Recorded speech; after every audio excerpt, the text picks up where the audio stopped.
এক গ্রামে থাকত একটি বুদ্ধিমান মেয়ে, নাম টুনটুনি। সে খুব মজার, হাসি খুশি আর সবার প্রিয়। অন্যদিকে পাশের গ্রামের ফুল বাগানে থাকত এক শান্ত স্বভাবের একটি ছেলে, নাম ভোমা। তার মনটা ছিল একেবারে মাখনের মতো নরম। একদিন দুপুর বেলা টুনটুনি গ্রামের ফুল বাগানে খুব আনন্দের সাথে নাচতেছিল আর গান গাচ্ছিল। হঠাৎ সে বুঝতে পারল কিসের একটা যেন আওয়াজ আসছে। তখন সে একটি খরগোশ দেখতে পেল। টুনটুনি খরগোশটিকে দেখে ভয় পেয়ে দৌড়াতে লাগল। খরগোশটিও তখন দৌড়াতে লাগল টুনটুনির পিছনে।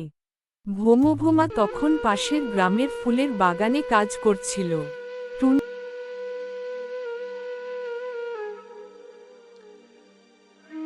টুনটুনি দৌড়ে এসে পড়ে তার পাশে। ভোমা তখন টুনটুনির কাছে এসে জিজ্ঞেস করল, কি হয়েছে তোমার? একটি খরগোশ আমাকে তাড়াচ্ছে, তাই আমি পালাচ্ছিলাম। ভোমা বলল, ভয় পেও না, এইবার খরগোশকে আমি তাড়িয়ে দেব।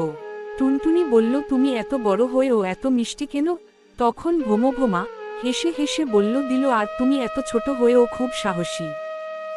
ভোমা টুনটুনিকে জিজ্ঞেস করল, তুমি কি আমার সাথে খেলবে? টুনটুনি ওর দিল হ্যাঁ। তারপর